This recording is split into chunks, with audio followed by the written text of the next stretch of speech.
안녕하세요. 오늘도 사은살롱을 찾아주셔서 감사합니다. 저는 올해로 결혼한 지 꼬박 6년이 된 여자입니다.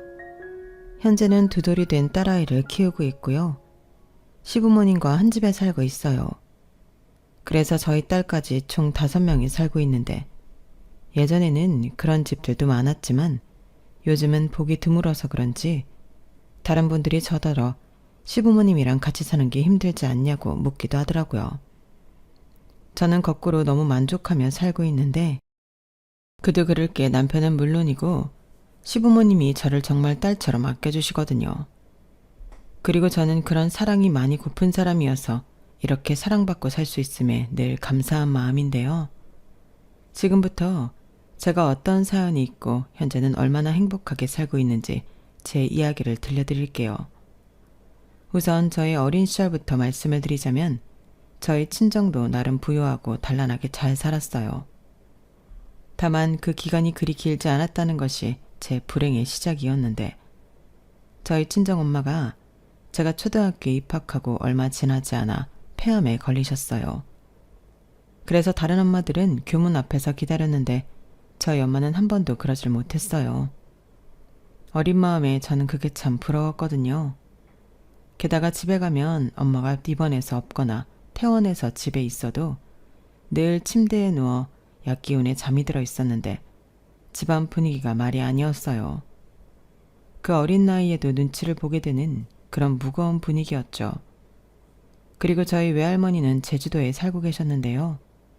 저희 엄마가 아픈 후로는 거의 저희 집에 계셨고 외할머니는 하루도 빠짐없이 늘 눈물을 흘리셨어요. 저희 엄마는 할머니가 어렵게 가진 귀한 딸이었거든요.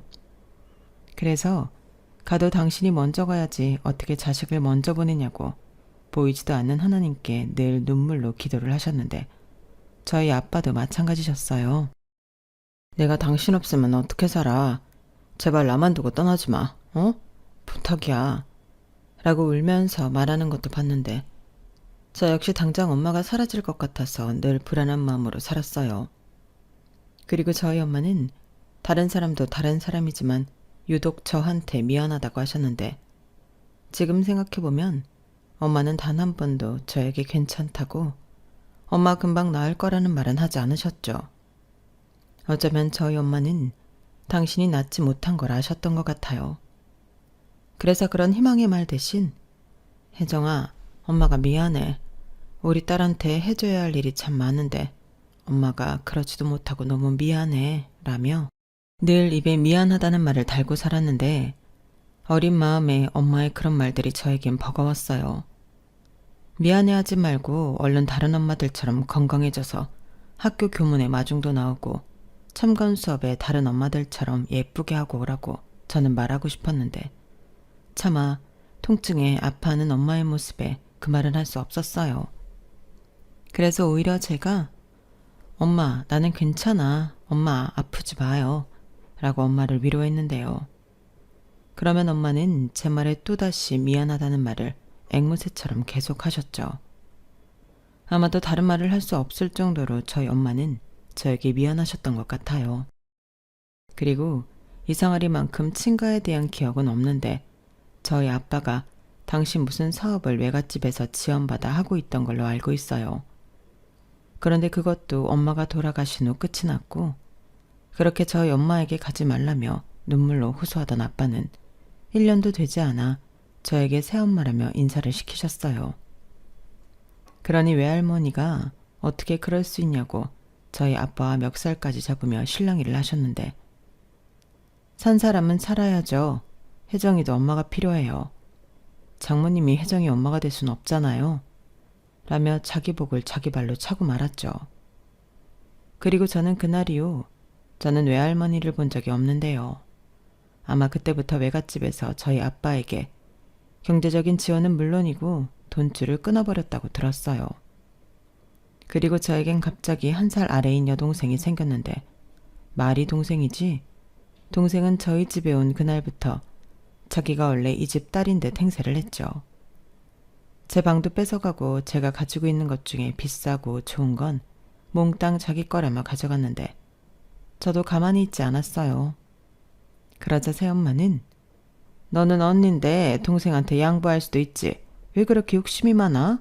라며 동생 편을 들었고, 게다가 아빠의 재혼과 함께 아빠의 사업도 하루아침에 망해버렸는데 아빠의 돈을 보고 재혼했던 새엄마는 그날 이후 아빠까지도 함부로 하기 시작했어요. 심지어 새엄마는 아빠에게 사기 결혼이라는 등 아빠를 못살게 굴었는데 아빠는 바보처럼 그런 새엄마를 내치지 않았어요. 그리고 저는 점점 새엄마의 구박과 차별로 마음이 병들어가고 있었는데 저는 그런 사실을 아빠가 모르지 않다고 생각했죠. 그래서 어느 순간부터는 못된 새엄마보다 다 알면서 방관하는 아빠가 더 밉고 원망스러웠는데 그렇게 서러운 시간을 견디며 저는 수험생이 되었어요. 다행히 공부는 나름 재미있고 잘하는 편이라 학원에 다니지 못했음에도 성적이 좋은 편이었는데 서울에 이름 있는 학교에 합격했음에도 새엄마는 저를 대학에 보낼 마음이 1도 없으셨어요. 여자가 너무 똑똑하면 남자들이 부담스러워서 싫어한다. 너는 고등학교만 졸업하고 조신하게 있다가 시집이나 가. 그게 네 인생에도 좋아. 이게 다 너를 위해서 하는 말이야. 많이 배운 여자들 결국엔 남자 기죽이고 팔자세서 외롭다니까? 말도 안 돼요. 그런 게 어딨어요. 그리고 저는 남자한테 잘 보이고 싶은 마음 없는데요. 어머? 쟤 말하는 것 좀 봐. 그럼 여자가 남자 없이 어떻게 사니? 아무리 잘난 여자여도 혼자 있으면 초라한 거라니까. 그리고 많이 배우면 뭐하니? 애 낳고 살림하면 다 똑같아지는데. 그런 말씀 마세요. 저 공부하고 싶어요. 많이도 바라지 않을게요. 딱 입학할 수 있는 한 학기 등록금만 해주세요. 얘가 지금 무슨 소리라는 거야. 우리 집에 그럴 돈이 어딨니? 너는 말이 되는 소리를 해라. 네 아빠 망한 거 몰라? 우리 굶지 않고 사는 것도 다 내 덕이다. 이렇게 새엄마는 저에게 대학은 무슨 대학이냐며 그냥 취직해서 돈이나 벌다가 시집이나 가라고 하셨어요. 그리고 이 사실을 다 알고도 저희 아빠는 새엄마 말을 들으라 했는데 그때 너무 억울했어요. 세상에 그런 아빠가 어딨냐고. 아빠가 너무 원망스럽더라고요. 그래서 어린 마음에 외할머니한테 부탁을 해서 입학금만이라도 도움을 받고 싶었는데 그런 제 마음을 알았는지 아빠가 먼저 이렇게 말씀하셨어요. 너 혹시라도 제주도 할머니한테 연락하기만 해. 우린 이제 그 노인네랑은 상관없는 거야. 아빠가 망한 이유가 뭔 줄 알아? 다 그 노인네가 치사하게 돈줄을 막았기 때문이라고. 그러니까 네가 그 노인네한테 연락하는 순간 너랑 나랑 끝인 줄 알아. 알겠어? 라고 하는데 차마 외할머니한테 연락할 수 없었어요. 그러다 외할머니도 저를 받아주지 않고 아빠가 저를 버린다면 저는 어디에도 갈 수 없는 신세가 될 테니 그게 무서웠는데 그래서 울며 겨자 먹기로 대학 진학을 포기하게 되었죠. 그날 얼마나 울었는지 몰라요. 지금 생각해도 그때가 가장 서럽고 속상하기 그지없는데 그러다 제가 그 집을 나올 수밖에 없었던 일이 일어났어요. 그때는 새엄마의 친딸인 동생이 수도권 전문대에 합격했다고 했는데 새엄마는 자기가 언제 그랬냐는 듯 동생의 대학 입학을 축하하며 동네방네 자랑을 하더라고요.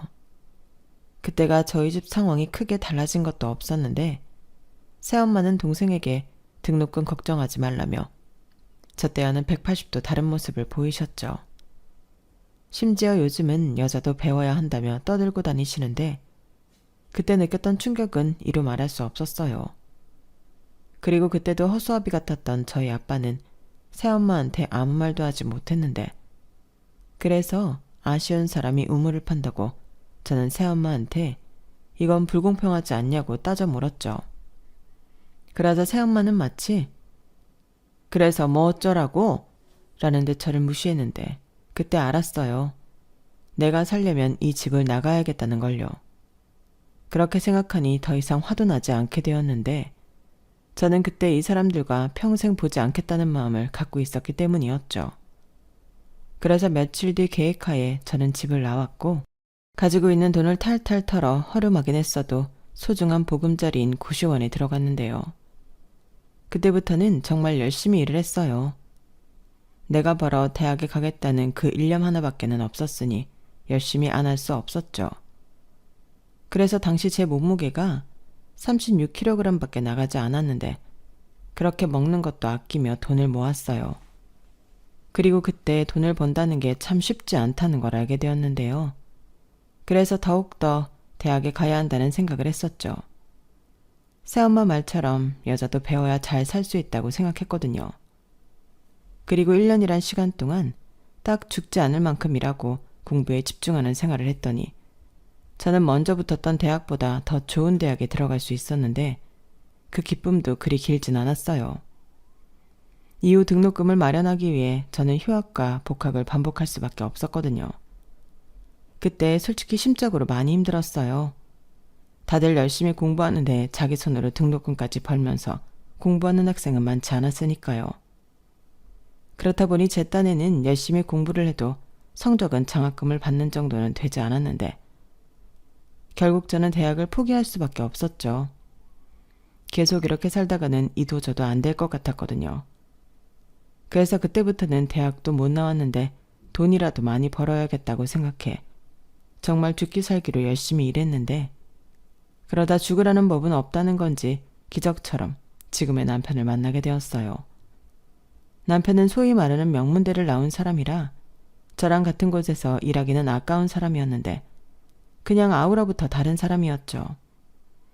게다가 어찌나 사람이 반듯한지 저 남자의 여자친구는 얼마나 좋을까 그런 생각도 했는데 그 여자가 제가 될 줄은 꿈에도 몰랐어요. 저야 제 상황이 그러니 좋아하는 티도 내지 못했는데 남편이 먼저 그런 저에게 다가오더라고요. 처음에는 그냥 상냥하고 친절한 사람이라 그런가 보다 했는데 시간이 지나면서 그게 아니라는 걸 알게 되었어요. 그리고 이내 나 혜정씨 좋아하는데 계속 좋아해도 돼요? 라는 그의 수줍은 고백도 받게 되었는데요. 그때는 처음으로 세상이 내 편 같은 그런 기분이 들었어요. 하지만 이내 남편이 제 상황을 알면 감정도 변할 것만 같아 제대로 대답도 하지 못했는데요. 그러다 본의 아니게 남편 때문에 오해를 사게 되었어요. 혜정씨, 아무래도 내가 혜정씨한테 부담을 줬나 봐요. 나는 그냥 내 감정을 이야기한 건데 불편했다면 미안해요. 신경 안 써도 되니까 우리 앞으로도 그냥 예전처럼 동료로 잘 지내요. 나 혜정씨랑 불편해지는 거 싫은데 미안해요. 아니에요. 불편해서 그런 게 아니고 너무 좋아서 그런 거예요. 네? 그게 무슨 말이에요? 좋아하는데 무슨 문제라도. 혹시 남자친구 있어요? 그게 아니고요. 사실 저는 집 문제가 좀 복잡해요. 새엄마랑 이복 동생이 있는데 저는 난감하고 어려웠지만 정말 최선을 다해서 남편에게 제 상황을 설명했어요. 지금 생각하면 저 역시 남편이 너무 좋으니까 놓치고 싶지 않아 그랬던 것 같은데 그때는 이미 대학 문제로 집을 나온 상황이었고 고아나 다름이 없었기 때문에 제 딴에는 과거의 일이라고 열심히 피력했던 것 같아요. 저는 당시 앞으로는 그 사람들과 어떤 이유에서도 만날 일 없다고 생각했거든요. 그리고 그 짧은 시간이 저에겐 긴 시간처럼 느껴졌는데 남편은 이내 상처 많은 제 손을 꼭 잡아주었죠. 그러면서 정말 많이 힘들었겠어요. 어떻게 그런 시간을 버텼어요. 나는 상상도 안 되는데. 혜정 씨는 대단한 사람이에요. 그래서 내가 혜정 씨를 좋아하게 됐나? 내가 원래 씩씩한 여자가 이상형이라 라고 말해주는데 그 이후 저는 돌아가신 엄마 이후 처음으로 온전히 누군가에게 사랑받는 사람이 되었어요. 너무나도 과분한 사랑을 받았기에 행복하면서도 혹여 이 사람을 놓치면 어쩌나 불안하기도 했는데요. 그때는 제가 자존감이라고 할 게 없었기 때문에 더 그랬던 것 같아요. 당시에 저는 남편과 헤어진다면 이젠 예전처럼 살 수 없을지도 모른다고 생각할 정도로 남편에게 푹 빠져 있었어요. 그러면서도 혹시라도 이런 내가 부담스러울까봐 마음껏 제 마음도 표현하지 못했는데 남편은 그런 저의 마음까지도 다 아는 듯 늘 충분하게 표현해주는 사람이었어요. 그리고 늘 앞으로는 절대 혼자 외롭게 하지 않을 거니까 나만 믿어. 이런 식의 말을 해줬는데요. 그 말이 얼마나 따뜻하고 든든했는지 몰라요. 그러다 연애 4년을 마치고 남편이 이내 이제부터는 자기가 진짜 저의 가족이 되어주고 싶다고 프로포즈를 했고 저는 1초의 망설임도 없이 기쁜 마음으로 남편의 프로포즈를 받았는데 그때부터는 한 가지 고민을 하게 되었어요. 연애는 둘만 좋으면 시작할 수 있는 거지만 결혼은 또 그런 게 아니잖아요. 예비 시부모님의 허락도 받아야 하고 없는 사람처럼 살지만 제 가족은 어찌해야 할지 고민도 해야 했는데 그때 남편이 먼저 저희 친정에 인사를 드리러 가자고 했어요.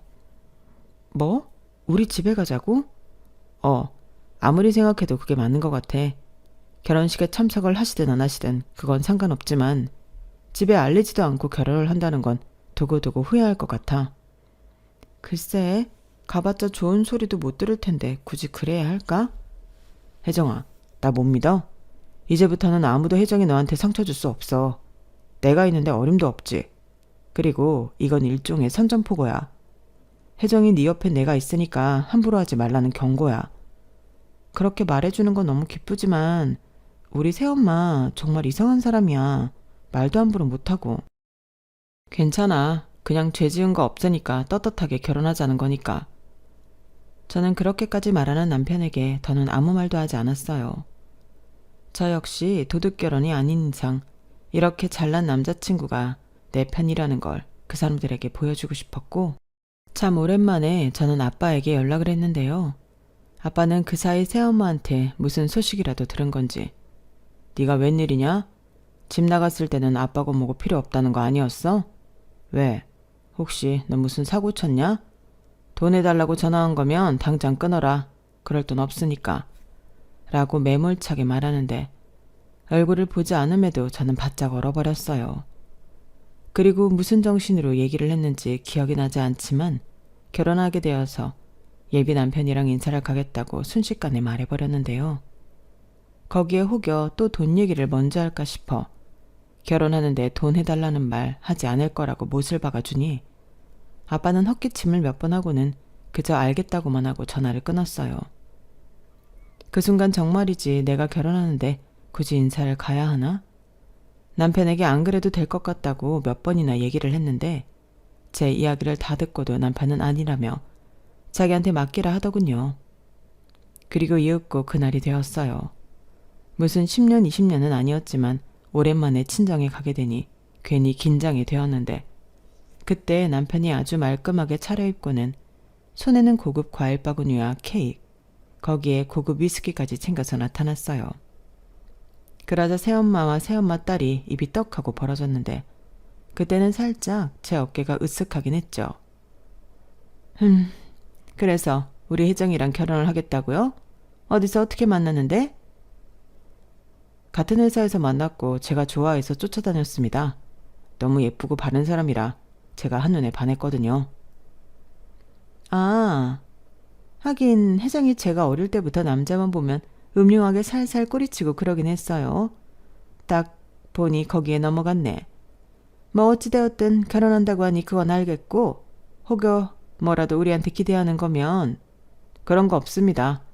그리고 저도 혜정이한테 대충 집안에 대해서는 들었어요. 새엄마시고 이복동생이라고. 그래요? 그래도 나는 새엄마라고 혜정이 쟤한테 다른 친엄마 못지않게 해줄 건 다 해줬어요. 혜정이 쟤한테 무슨 말을 어떻게 들었는지 알 수 없지만 나 엄마 자격 있는 사람이라고요. 우리 딸도 그래요. 언니라고 얼마나 잘 따랐는데. 여보, 안 그래? 내 말이 맞잖아. 그랬지. 맞아. 그랬군요. 감사합니다. 우리 혜정이 잘 키워주셔서. 앞으로는 제가 행복하게 해주도록 할 테니 아무 걱정하지 마세요. 그래요? 뭐 잘 됐네. 알겠어요. 앞으로 우리 혜정이 잘해줘요. 아 맞다. 우리 혜정이가 식탐이 좀 있는데 그것도 알죠? 얘가 보기에 말라 보여도 먹는 걸 엄청 바뀌어요. 제가 우리 집 식비 다 거덜냈다니까? 제가 언제요? 없는 말 하지 마세요. 어머? 내가 언제 없는 말 했니? 네가 밥을 얼마나 축내는데. 그래 알겠다. 너도 내숭이라는 걸 떨고 있나 본데 알겠어. 그나저나 우리 사위는 어떤 사람인가? 우리도 사위가 어떤 사람인지 알아야 허락을 해주지. 저기 지금 허락을 구하러 온 게 아니에요. 결혼한다고 통보하러 온 거라고요. 혜정아 괜찮아. 어머니 뭐든지 물어보세요. 저는 괜찮습니다. 아 제가 저런 애예요. 새엄마라고 나한테 얼마나 야박하고 함부로 하는데 설마 저런 애를 시집 보내도 되나 몰라. 거기 부모님은 혜정이 제 허락했어요? 아, 중요한 걸 안 물어봤네. 부모님은 뭐 하시는 분이에요? 돈은 좀 있으신가? 정말 제 얼굴이 뜨거울 정도로 민망한 질문의 연속이었어요.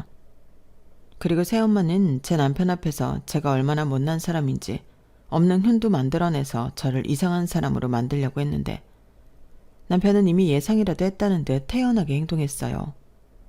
그리고 일괄적으로 제 편에서 이야기를 했는데 순간 이 남자는 내가 그렇게 우리 집에 가지 말자고 했어도 내 길을 살려주려고 일부러 우리 집에 인사를 가겠다고 했구나 라는 걸 알게 됐어요.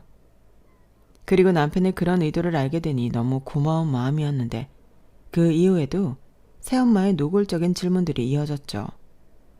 그러다 남편이 명문대를 나온 사람이고 시부모님이 자기 사업을 하고 계신 소위 말하는 있는 집이라는 걸 알게 되었는데요. 그때부터는 새엄마와 동생이 당황한 듯 말문이 막혔어요. 아무래도 많이 놀란 듯 보이더라고요. 대학도 못 나온 제가 저런 괜찮은 집안의 남자와 결혼을 하다니 뭔가 배가 아픈 얼굴이었는데 제 남편의 배경을 알게 된 후로는 어째 새엄마보다 동생이 더 충격을 받은 듯 자꾸만 저를 흘깃거리는 걸 느낄 수 있었어요. 그도 그럴 게 그 잘난 전문대를 나온 동생은 취업도 못하고 집에서 백조로 놀고 있다 하더라고요. 그러니 집단에는 대학도 못 나온 제가 어떻게 저런 남자를 낚았나 딱 그런 얼굴이었는데요. 저는 대놓고 뭘 봐? 하듯 똑같이 동생을 쳐다봤어요. 뭐 굳이 따지자면 동생도 아니긴 하지만요. 그렇게 남편 덕에 처음으로 복수 비슷한 걸 하게 된 저는 집을 나오면서 속이 뻥 하고 뚫리는 것 같았는데 역시 문제는 시댁에 인사를 가는 거였어요. 남편은 걱정할 것 없다고 장담했지만 다 가진 부모님이 훌륭하게 키운 아들을 저 같은 여자한테 주실 것 같지 않았죠. 하지만 저의 고민은 그야말로 쓸데없는 고민이었는데 한껏 긴장한 채로 예비시댁에 인사를 갔던 저는 눈물 나는 한 대를 받게 되었어요. 이미 남편에게 제 이야기를 다 들었고 심지어 최근에 저희 친정에 다녀온 이야기도 아시는 듯 했는데 시어머니가 저를 보자마자 반가워요. 내가 얼마나 보고 싶었는지 몰라. 실례가 되지 않는다면 한번 안아봐도 되나? 라고 하시더라고요. 그리고 저는 제가 안아드리겠다며 시어머니에게 소심하게 다가갔는데 시어머니는 저를 정말 꼭 안아주셨어요. 그러면서 어떤 얘기도 더 할 필요 없다고 잘 왔고 앞으로 아무 걱정하지 말고 행복하게 살자고 하셨는데 보니 남편도 그렇고 시아버님도 눈물을 살짝살짝 훔치시면서 흐뭇하게 서 계셨는데 그때 시아버님이 아유 드디어 나도 딸이 하나 생겼네. 아들 고맙다. 네 엄마가 못 들어준 아빠 하늘 네가 풀어줬네. 넌 임마 효도 다 했어. 라고 하시면서 분위기가 한층 더 화기애애해졌어요. 그러면서 저도 언제 긴장을 했냐는 듯 편해지기 시작했는데요. 화목한 이 집에 정식으로 가족이 될 수 있다니 꿈만 같았어요. 그렇게 결혼 준비를 시작하면서 몇 번이고 시부모님을 만나는 일이 있었는데 그때마다 시부모님은 한결같이 저를 예뻐해 주셨어요. 오죽하면 모르는 사람이 남편더러 사위냐고 물어보기도 했었는데 그러면 또 개구진 시아버님이 어떻게 하셨어요? 우리 사위예요. 잘생겼죠? 라고 그때를 놓칠세라 장난을 치곤 하셨죠. 그러니 저는 시부모님을 만나러 가는 게 늘 즐거웠고 나중엔 시부모님과 함께 살면 어떨까 하는 생각까지 하게 되었는데 남편이 다른 형제가 없는 외동이었거든요. 그래서 남편이 결혼을 하면 그 집에 시부모님 두 분만 계시는 상황이었는데 이렇게 된 거 그냥 함께 살면 좋겠다는 생각이 들었어요. 그래서 남편에게 조심스럽게 시댁에 들어가 살면 안 되냐고 물었고 남편은 다소 놀란 얼굴로 정말 그러고 싶냐고 저에게 물었어요. 저야 당연히 시부모님이 허락만 해주신다면 그러고 싶다고 했는데 결론은 시부모님이 기쁘게 그러자고 하셔서 저희 신혼 살림은 시댁에서 시작하게 되었죠. 사실 시댁이 2층 집이라 저희가 같이 살아도 전혀 좁지 않았거든요. 게다가 시아버님이 마당에서 텃밭하고 바베큐하는 걸 너무 좋아하시는데 시어머니는 귀찮다고 하셔서 아들까지 없으면 자기는 바베큐를 혼자 하냐고 걱정이 많으셨다고 했어요. 그런데 며느리까지 생겨 셋이 놀 수 있으니 너무 좋다고 오히려 2층 리모델링을 싹 해줄 테니 저더러 못 만들어 와 살라고 하셨는데 제가 복이 참 많아요. 그 덕분에 저는 결혼 자금도 얼마 쓰지 않고 제 분에 넘치는 집에 시집을 오게 되었는데요. 나중에 궁금했는지 새엄마가 전화를 해서 어떻게 지내냐고 묻더군요. 신혼집은 어디에다 차렸냐, 그 잘난 시댁에서 아파트 한 채는 해줬냐, 정말 이것저것 물었는데 결혼식에 참석한 새엄마는 저희 시부모님을 보고 기가 팍 죽었거든요. 특히 시어머니가 손님한테 인사하는 것도 잊을 정도로 제 옆에 착 달라붙어서 저만 챙기려 하셨는데 그래서 새엄마가 제 근처에 얼씬도 하지 못하셨어요. 그런 기억이 있으니 저는 새엄마가 저한테 연락할 줄은 몰랐는데 무슨 떡밥이라도 주워 먹으려고 하는 건지 새엄마는 이것저것 관심이 참 많았어요. 아파트는 아니고 저 시댁에 들어와서 시부모님이랑 같이 살아요. 뭐야? 있는 사람들이 더 한다더니 너는 들어오라고 거길 들어가 사니? 딱 봐도 며느리 부려먹고 싶어 그러는 건데. 남이 사. 제 인생은 제가 알아서 할게요. 기집애 말하는 꼬라지 좀 봐. 그래, 네가 네 팔자 꼰다는데 내가 뭐라고 하겠니? 근데 말이다. 네 동생은 저러고 있는데 너만 시집가서 잘 살면 양심의 가책이라는 걸 좀 느껴야지. 권서방 후배나 친구 중에 괜찮은 사람 있으면 다리 좀 놔봐라. 뭐라고요? 이왕이면 집도 좀 있는 집으로. 우리 유진이는 너랑 다르게 대학도 나오는데 그저 그런 집안에 보내긴 아깝잖아. 지금 말 다 했어요? 대학도 대학 나름이지. 어디 서울도 아닌 수도권 전문대를 가지고 그래요. 그리고 저한테는 여자가 너무 많이 배우면 안 된다고 대학 가지 말라고 하셨잖아요. 뭐야? 너는 아직도 그 옛날 이야기를 하는 거니? 그때는 네 아빠 상황이 전혀 그럴 수 있는 상황이 아니었어. 내가 몇 번을 얘기해.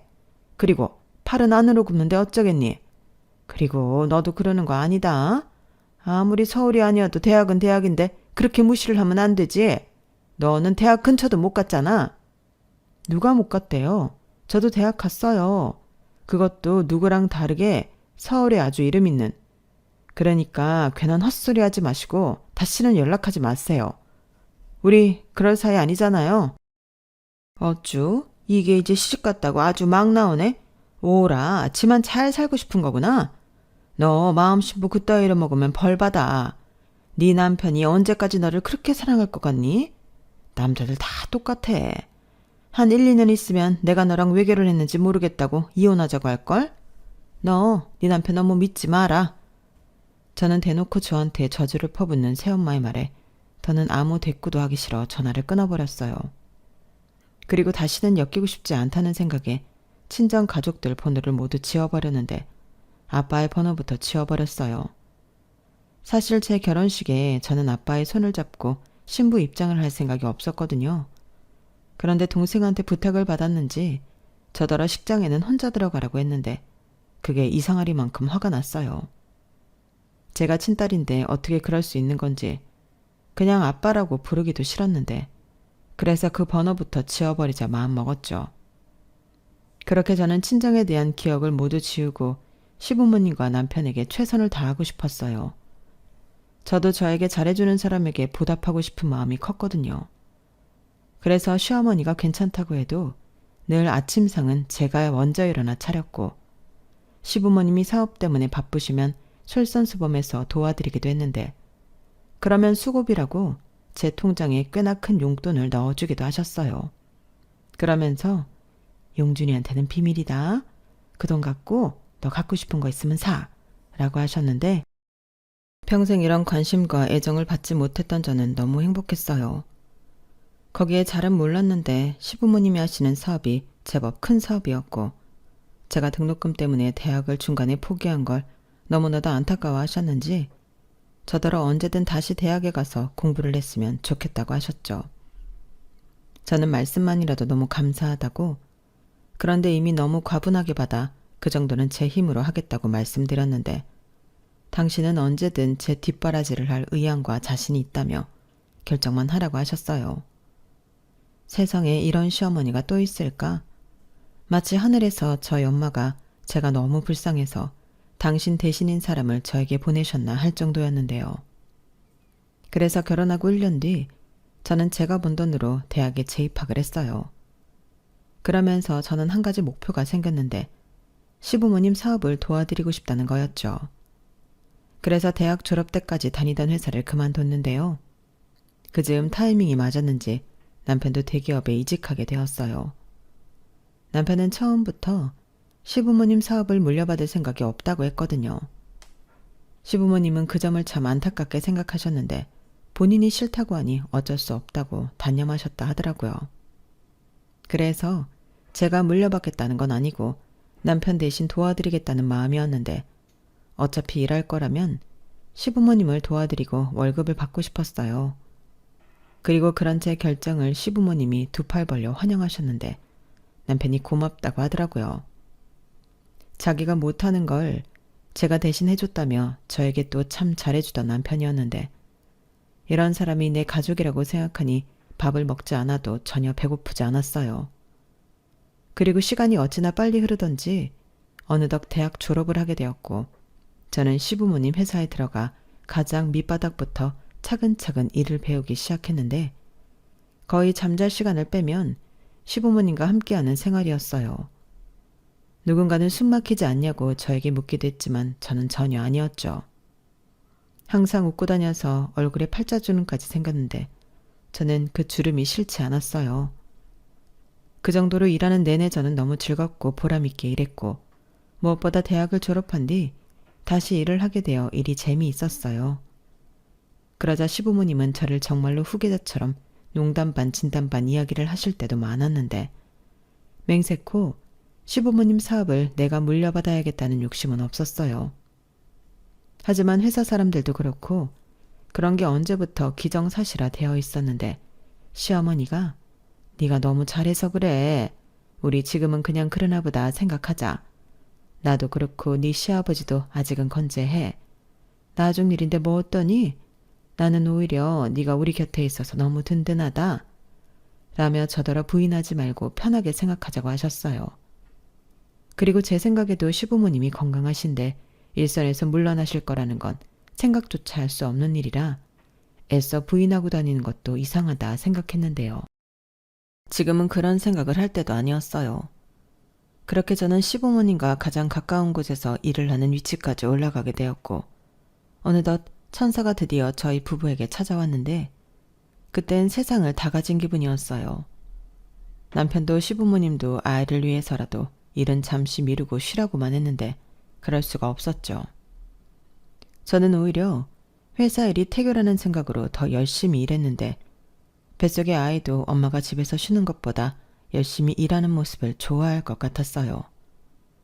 그래서 임신 초기에서 중기로 넘어가 안정기에 들었고 저는 몸은 살짝 불편해지긴 했어도 예전과 다르지 않게 일을 했는데 그러던 중 모르는 번호로 연락 한 통이 걸려왔죠.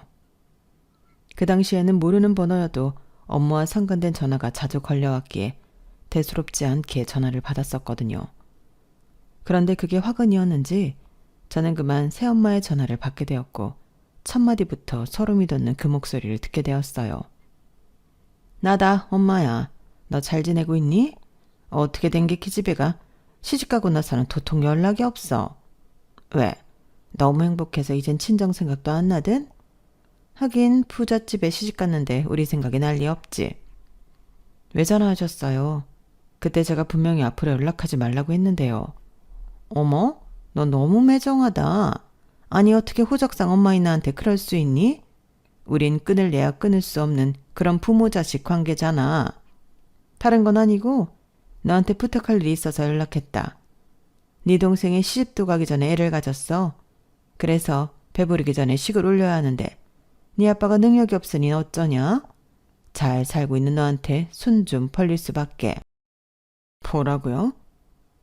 정말 뻔뻔하시네요. 지금 누가 누구한테 손을 벌려요? 저한테는 단돈 1원도 해준 거 없잖아요. 무슨 소리야? 너 입히고 먹이고 재워주고 그거 다 돈이다? 제가 뭘 입고 뭘 먹었는데요. 그리고 저 재워준 그 집 저희 외갓집에서 해준 집이었어요. 아무튼 키워주는 애가 있는데 이러면 안 되지. 너 잘 살잖아. 아니 전화로 이럴 게 아니라 언제 네 남편이랑 집에 한번 올래? 내가 상다리 휘어지게 맛있는 거 차려놓을게. 됐어요. 저는 그 집에서 맛있는 거 먹은 기억 없거든요. 끊을 테니까 다신 연락하지 마세요. 아니 잠깐만. 그럼 내가 거기로 갈게. 집으로 갈까 회사로 갈까? 저는 새엄마의 말이 너무 끔찍해서 아무런 대꾸도 하지 않고 전화를 끊어버렸어요. 정말로 찾아오기라도 할까봐 정말 냉큼 전화를 끊어버렸죠. 그러자 시어머니가 언제 제 방까지 오셨는지 누구 전화인데 그렇게 급하게 끊냐고 걱정하며 물으셨는데 저는 보이스피싱이라고 대답하며 아무렇지 않은 척했어요. 그런데 제가 알려주지 않으면 못 찾아올 거라는 생각과 달리 그 다음날 새엄마가 동생까지 데리고 회사로 찾아왔는데 알고 보니 제 결혼식에 저희 시아버님이 저희 아빠한테 명함을 줬다고 하더군요. 그걸 가지고 새엄마가 찾아온 건데 얼마나 놀랐는지 몰라요. 그리고 한 손에는 웬 김치통을 들고 있었는데 제 생각이 나서 가져왔다며 제 앞에 떡하니 올려놓았어요. 너 김치 환장하잖아. 어릴 때 늘 김치에 밥만 먹고. 그 생각이 나서 전에 담갔던 김치 좀 가져왔다. 제가 김치를 좋아한다고요? 누가 그래요? 다른 반찬은 먹지도 못하게 하니까 어쩔 수 없이 김치만 먹은 거죠. 저 김치 싫어해요. 특히 당신이 만든 김치는 다시는 먹고 싶지 않으니까 다시 가져가요. 어머, 얘 말하는 것 좀 봐. 딱 보니 임신한 것 같은데 애엄마가 마음벌을 그렇게 쓰면 안 되지. 너 닮은 자식 낳으면 어쩌려고 그러냐? 저 닮으면 완전 땡큐죠. 당신 딸이랑 다르게 머리도 좋고 앞가림도 잘하는데. 언니 진짜 보자보자니까 너무하네. 우리가 뭐 거지로 보여? 거지 맞잖아. 나 찾아온 이후 돈 얘기하려고 그런 거 아니야? 너야말로 기집애가 대책도 없이 왜 사고를 치고 다녀. 네 몸은 네가 챙겨야지. 웃겨. 언제부터 나한테 관심 있었다고 잔소리야. 잔소리 할 거면 돈이나 두둑히 내놓고 해. 싫어. 내가 왜 너한테 돈을 주니? 네 팔자 네가 꼬았는데 네가 알아서 해. 이게 정말? 너 왜 홀몸도 아닌 동생한테 막말이야. 저도 홀몸 아니거든요. 그리고 여기까지 찾아와서 민폐 끼치는 것도 내가 아니라 그쪽들이에요. 일하는데 방해되니까 당장 나가요. 안 그러면 사람 부를 거니까. 아쭈. 이제 보니 사모님 놀이에 푹 빠져있네. 왜? 시집가서 대접 좀 받고 사니까 네가 우리랑 살 때 어떻게 살았는지 까먹었니? 이게 어따 대고 좋은 말로 할 때 딱 2억만 해줘라. 시집은 보내야지. 앞으로 네 아빠랑 살 내 수고비라고 생각하고 네가 자식된 도리 좀 해. 웃기고 있어. 당장 나가. 2억 같은 소리하고 있네. 당신들한테는 2원도 아까워. 엄마, 내가 말했잖아. 쟤 우리한테 순순하게 돈 안 준다니까. 차라리 형부를 찾아가는 게 빠르지. 저는 순간 눈이 뒤집히는 것 같았어요.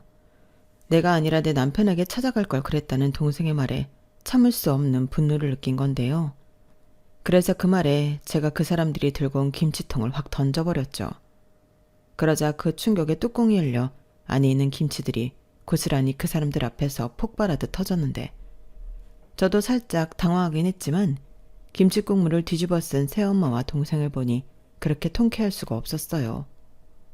그리고 다음번엔 더한 것도 보여줄 수 있으니 내 남편이든 내 가족 건드리지 말라고 엄포를 놨는데 약이 바짝 오른 새엄마와 동생은 소리를 바락바락 지르며 저를 고소하겠다고 쌩 난리를 부렸어요. 그리고 자기들이 마음만 먹으면 저를 이혼시킬 수 있다는 협박까지 했는데 그때였어요. 아우 이게 다 뭐니? 아우 냄새. 어머 누구세요? 어머니 오셨어요. 부르시면 제가 갈 텐데. 아니 우리 며느리 뭐하고 있나 궁금해서 왔지. 근데 이게 다 뭐니? 저 사람들 누구야? 저희 새엄마랑 동생이요. 김치를 가지고 왔는데 너 김치 안 좋아하잖아. 어머 사돈이셨어요? 몰라 뵀네요. 그렇게 김치 국물을 뒤집어 쓰고 있으니 더 몰랐어요. 아니 너는 어쩌다 그랬어? 혹시 들다가 놓쳤니? 네가 너무 힘이 없어서 내가 늘 마음이 쓰인다. 힘이 없긴요. 저것은 내숭이에요. 이 김치통 제가 던진 겁니다. 그쪽 며느리가요. 아주 기가 막혀요. 그래요? 그럼 무슨 일로? 그게 뭐 가족이니까 편하게 말씀드리면 혜정이 동생이 이번에 결혼을 하는데 좀 도움을 받으려고 찾아왔습니다. 자매끼리 도울 수 있잖아요. 저희가 사정이 좀 그래서. 어머, 그래요? 얼마나요? 역시 이제야 말이 좀 통하는 것 같네요. 한 2억 정도 도움을 받았으면 하는데 요즘 물가도 그렇고 시세도 그래서 가능하면 한 4억까지도 해주시면 감사하긴 하죠. 어머 세상에, 정말 듣던 대로 사돈은 뻔뻔한 사람이네요. 그 돈을 지금 저희 며느리한테 달라고 오셨어요? 김치가 아니라 김치보다 더한 게 있으면 그걸 던져야 했네. 뭐라고요? 그렇잖아요. 해준 것도 하나도 없으면서 여길 어떻게 옵니까? 자존심도 없어요. 대학 등록금 그거 얼마나 한다고 대학도 못 가게 해놓고 2억? 4억? 정말 미친 여편네네. 뭐야? 여편네? 당신 말 다 했어? 나 가만히 안 있을 거야. 고소할 거라고. 얘 홀몸 아니고 당신 지금 나한테 모욕 줬으니까 이거저거 다 해서 고소할 거야. 그래요? 그럼 당장 하시죠. 나도 그런 거 참 좋아합니다. 법으로 하는 게 깔끔하지. 너 뭐하니? 법무팀에 전화해서 여기 좀 오라고 해. 그리고 네 시아버지도 오라고 해라. 이 꼴을 같이 봐야지.